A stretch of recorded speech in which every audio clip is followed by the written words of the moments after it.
The Law of One, Book 5, Fragment 42, Session 82, March 27th, 1982.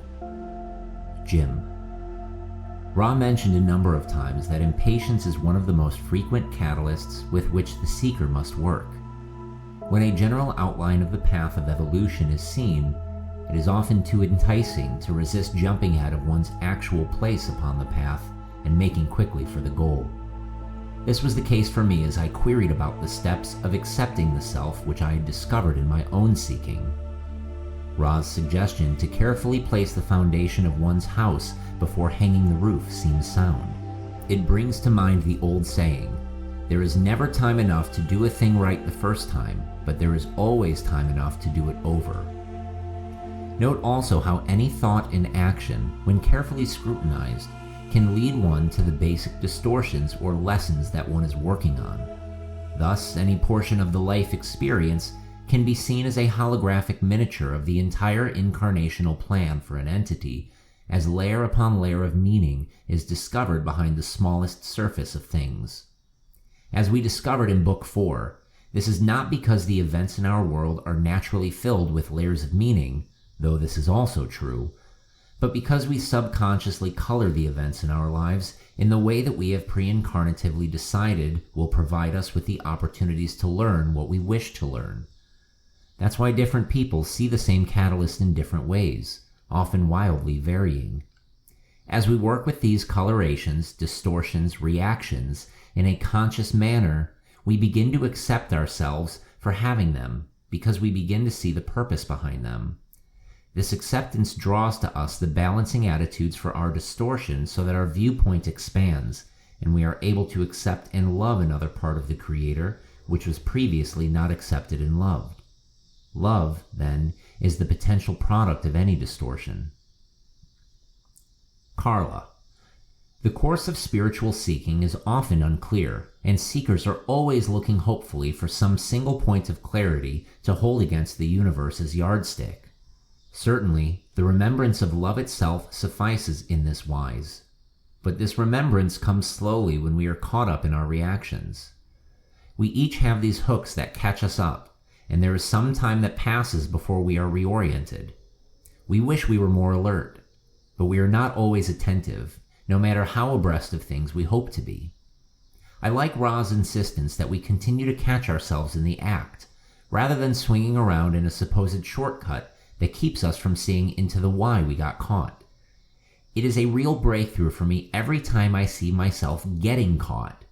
This moment reveals to us that inner distortion we've been looking for. Once we can see the mechanism, we can far more effectually work on its release. I think the goal here is not to be without error, but to see our errors more clearly. We are human. We will err. It is impossible not to. But we can, slowly, learn ourselves well enough to do the erring during inner processes rather than upon the outer world stage. Perhaps one day, all the buttons from childhood and other traumas might become released and we be clear. And perhaps not. I don't think this matters nearly as much as how much we have loved. Session 82, March 27th, 1982. Questioner. Jim has a personal question that is not to be published. He asks, "It seems that my balancing work has shifted from more peripheral concerns such as patience-impatience to learning to open myself in unconditional love, to accepting myself as whole and perfect, and then to accepting myself as the Creator. If this is a normal progression of focus for balancing, wouldn't it be more efficient once this is discovered for a person to work on the acceptance of the self as Creator, rather than work peripherally on the secondary and tertiary results of not accepting the selves?" Ra. I am Ra. The term efficiency has misleading connotations.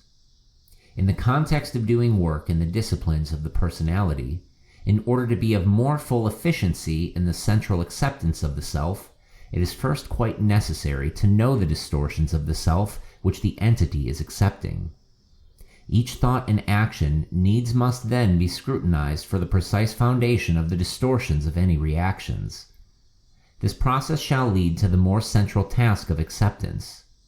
However, the architrave must be in place before the structure is builded. The Law of One, Book 5, Fragment 43, Session 84, April 14th, 1982. Jim. The first portion of Session 84 is mostly nuts and bolts maintenance of the instrument. Her primary exercise each day was 1 hour of brisk walking, and when her feet began to suffer injury, we tried alternating 2 different kinds of shoes, hoping that each would aid one portion of the injury without aggravating another portion. Don also asked Ra about information concerning earth changes, which Andreja Puharich had received from one of his sources. Instead of responding directly to the query and risking infringing upon the free will of Dr. Puharich, Ra chose to speak to the subject of earth changes as representative of one of 2 choices that a person may make in the search for truth. Between that response and the last question and answer that you see was a portion of information concerning a person's encounter with a UFO, which Ra asked us to keep private. The question and answer that you do see is in reference to this same UFO contact and reveals the general way in which many face-to-face encounters between our third density population and extraterrestrial entities occur.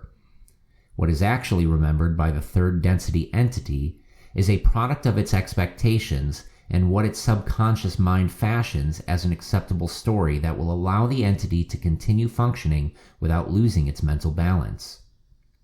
This is the nature of the positive contact in which the third density entity is being awakened to seek more clearly the nature of not only the UFO encounter, but the life pattern as well. Negative contacts, however, utilize the concepts of fear and doom to further separate and confuse the Earth population. Carla. My poor feet. Rheumatoid disease is notorious for its depredations upon one's extremities, and perhaps my hands, feet, and neck have suffered the worst from its progression. 13 operations on my hands and 6 on my feet have staved off total dysfunction, but the old digits are not what they once were. During these sessions, they suffered far more than normal, because when I was in trance, I did not move at all. Those of Ra did not know how to make my body move very well, and so whatever aches and pains I had became rapidly very hard to bear. It was easy for me to be discouraged. I can remember asking the Creator, with some asperity, what it had in mind when it gave me these gifts. How inconvenient.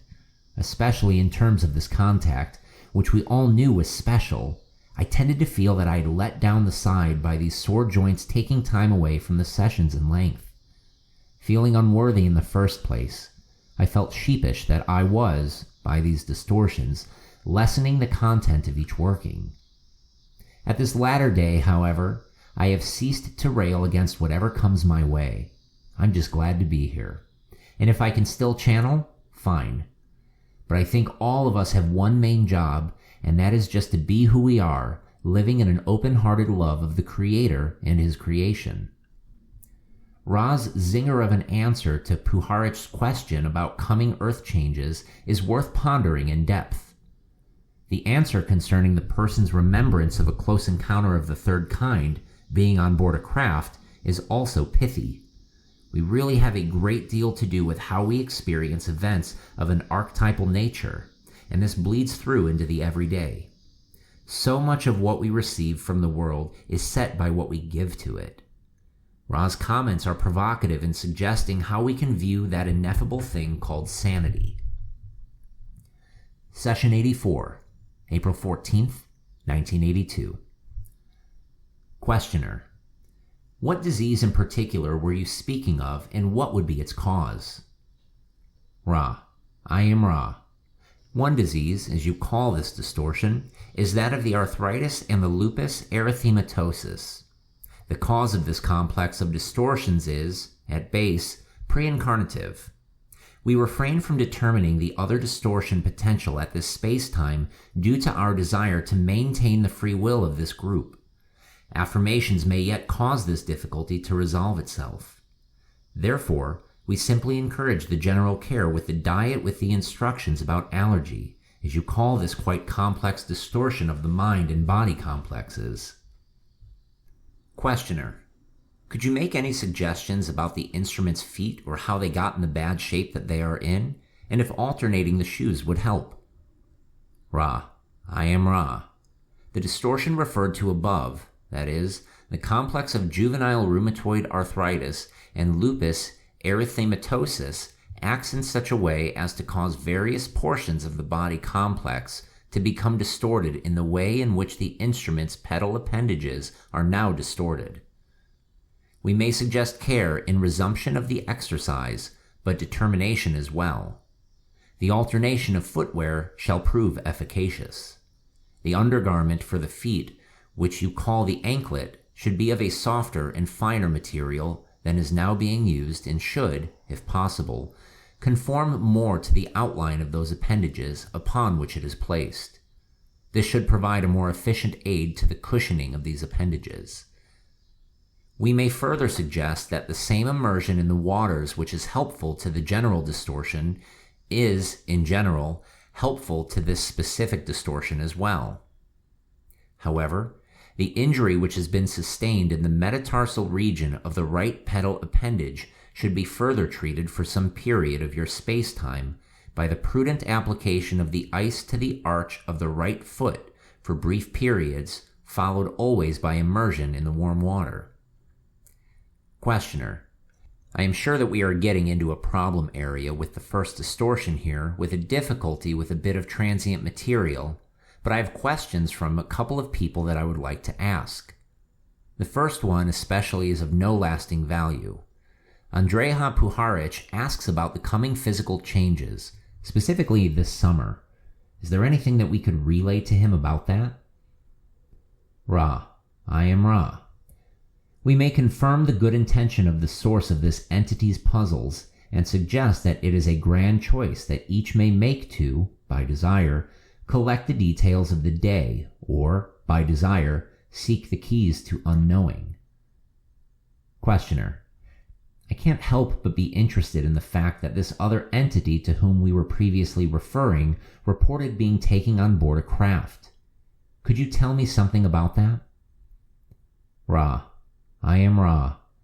The nature of contact is such that in order for the deep portion of the trunk of the tree of mind affected to be able to accept the contact, some symbology which may rise to the conscious mind is necessary as a framework for the explanation of the fruits of the contact. In such cases, the entity's own expectations fashion the tale which shall be most acceptable to that entity, and in the dream state, or a trance state in which visions may be produced, this seeming memory is fed into the higher levels of the so-called subconscious and the lower levels of the conscious. From this point, the story may surface as any memory and cause the instrument to function without losing balance or sanity. The Law of One, Book 5, Fragment 44. Jim. The gift of a crystal that has been charged by a friend is a very special gift. Apparently, it is also the kind of gift that creates a special connection between the one who gives it and the one who receives it. And because of this connection, it would seem that a special care needs to be exercised by both the one who would give and the one who would receive such a crystal as a gift. Carla.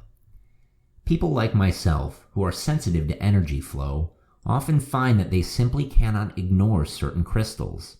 I do not wear them at all, having found that their energy can disturb me, make me edgy. In these latter days of crystal technology, it is not surprising that crystals can be seen to have power. It is their magnetization by the people who have them, or give them, that makes them unique beyond their structure's singularity. They need to be handled with care, I think. I've been told many stories of the effects, good and bad, of such magnetized stones. If you receive one, or are drawn to one, be sure to cleanse it in salt water overnight, and then magnetize it for your own use by holding it during meditation and asking silently that it be blessed for service. Session 88, May 29th, 1982. Questioner. Is the small crystal that the instrument uses upon her during the session of any benefit or detriment? Ra. I am Ra. This crystal is beneficial as long as he who has charged it is functioning in a positively oriented manner. Questioner: Who charged the crystal? Ra: I am Ra. This crystal was charged for use by this instrument by the one known as Neil. Questioner: It would be an abridgment of the first distortion for you to tell us if he is still functioning in a positive manner, would it not? Ra: I am Ra. We perceive you have replied to your own query. The Law of One, Book 5, Fragment 45. Jim. The first few questions and responses in this session are more of the nuts and bolts maintenance which we constantly found ourselves having to deal with in keeping up with both Carla's arthritic flare-ups of pain and our fifth density negative friends' accentuating of these difficulties. Toward the beginning of session 92 in Book 4 of the Law of One of Ra's responses was, "There is the need for the instrument to choose the manner of its beingness. It has the distortion, as we have noted, towards the martyrdom. This can be evaluated in choices made only by the entity." And at the end of that same session, Ra added, "The instrument itself might ponder some earlier words and consider their implications. We say this because the continued calling upon vital energies, if allowed to proceed to the end of the vital energy, will end this contact. There is not the need for continued calling upon these energies. The instrument must find the key to this riddle or face a growing loss of this particular service at this particular space-time nexus."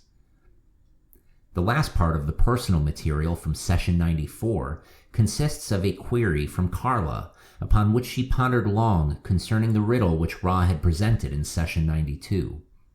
The riddle was Ra's way of maintaining Carla's free will, and at the same time giving her a direction for thought which might enhance both her own growth and the service of the contact to others.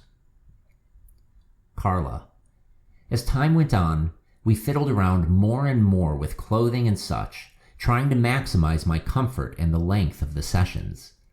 I was warmly clothed, all in white, with the white comforter placed so it did not drag down the arms, and then my hands were gloved, and the kind of tubing used to vent washer-dryers went over both hands up to about the elbow to keep the weight of the cover off of them completely. It was a job just getting dressed for the sessions. It seems almost funny when one looks back on it, that we kept on with such perseverance. But at the time, there was only one thought between us three, and that was to continue this contact and learn all we could. I think if it happened again, I'd do the same thing again, give my utmost. And I imagine Jim would say the same. Without question, Don was also absolutely single-minded about pursuing the questioning with Ra. He felt that this was the culmination of his life's work. If we were somewhat wearied and even battered by the conditions we had to work in, that was acceptable. And we did indeed all feel the weariness. I appreciate the point those of Ra make concerning my gift of faith. It has been true for as long as I can remember that I have enjoyed that attitude of faith and hope. It may well be why I am alive today, while Don is a soldier fallen in the spiritual battle. Don was a person of infinite dignity, intelligence, and ethical purity, but always a somewhat melancholy man under the mask of polite courtesy, efficiency, and professorial charm that he wore to meet the world. Much has been given to me in this life in the way of gifts, but this is surely the most precious. Doesn't Ra offer a marvelous perspective to the myopic spiritual eye in suggesting that I was only looking at what still needed doing, rather than giving thanks for what had come around already? I have often taken their advice and pondered the merits of judging as the stern critic that would have everything just so. Life is messy, and often things are very much untidy, and that needs to be released, forgiven, and accepted. And Ra's final thought is truly a jewel. What, after all, is all our striving in the end, including this contact and all human thought, but a vain and empty folly? We cannot move from illusion to truth in this body, on this plane of existence. So where is our truest and central service? not in the doing, but in the being, in allowing the true self, that open-hearted lover of all things in creation, to share its essence with the world, and to allow the love and light of the Infinite One to pass through it and radiate into the planetary consciousness. That is our true jest, all of us who have come here at this time to be of service, living a devotional and devoted life. Session 94, August 26, 1982. Questioner: I have questions here from the instrument. The first one is our fifth density friend responsible for the instrument's extreme distortion towards pain during and just after sessions? Ra: I am Ra. Yes. Questioner: Is there anything that we can do that we are not doing to remedy this situation so that the instrument does not experience this pain or as much pain? Ra: I am Ra. There is little that can be done due to a complex of pre-existing distortions. The distortions are triple in the source. There is the, shall we say, less than adequate work of your chirurgeons, which allows for various distortions in the left wrist area. There is the distortion called systemic lupus erythematosus, which causes the musculature of the lower left and right arms to allow for distortions in the normal, shall we say, configuration of both.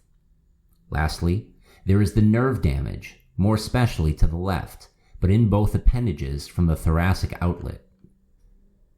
In the course of the waking behavior, the instrument can respond to the various signals which ring the tocsin of pain, thus alerting the mind complex, which in turn moves the physical complex in many and subtle configurations, which relieves the various distortions.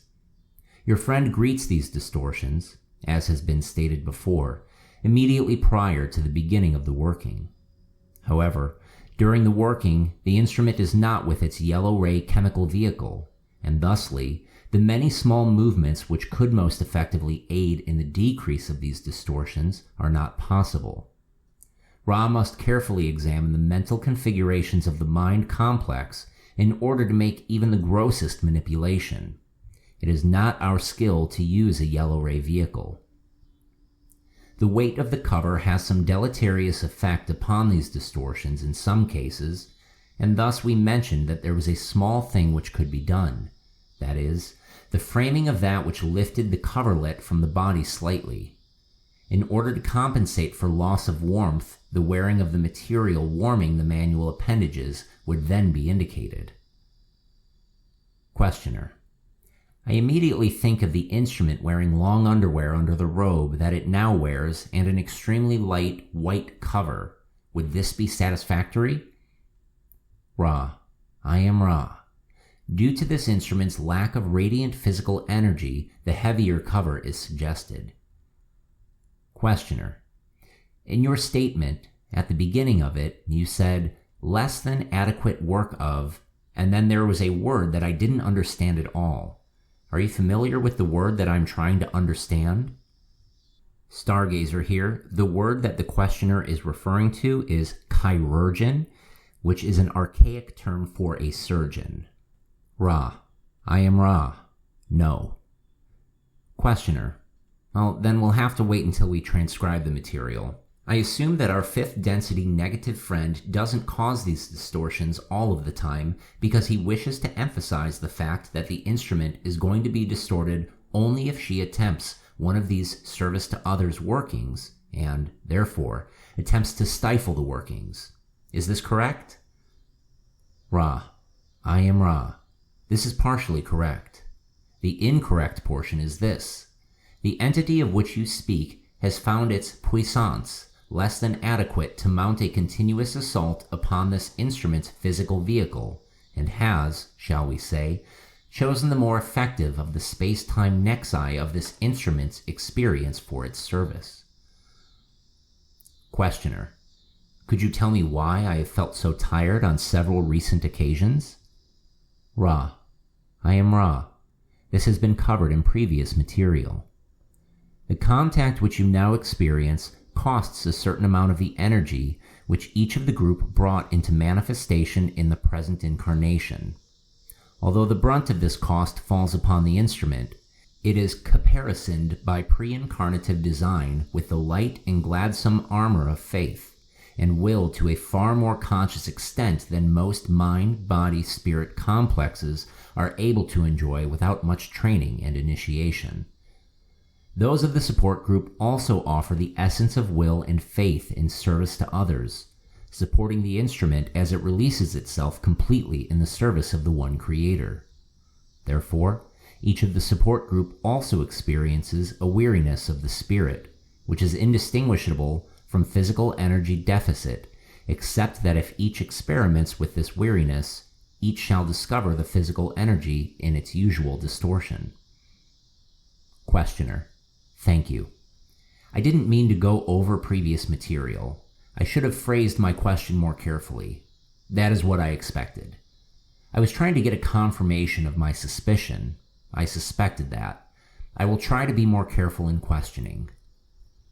The second question from the instrument says, while on vacation, I uncovered a lot about myself not consciously known before.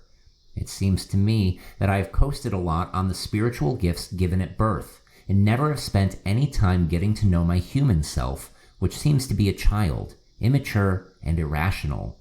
Is this so? Ra: I am Ra. This is partially correct. Questioner: Then she says, if this is so, this seems to be part of the riddle about the manner of my beingness that Ra spoke of. I fear that if I do not work successfully on my human distortions, I shall be responsible for losing the contact. Yet also Ra suggests the over-dedication to any outcome is unwise. Could Ra comment on these thoughts? Ra: I am Ra. We comment in general first upon the query about the contact, which indicates once again that the instrument views the mind-body-spirit complex with jaundiced eye. Each mind-body-spirit complex that is seeking shall almost certainly have the immature and irrational behaviors.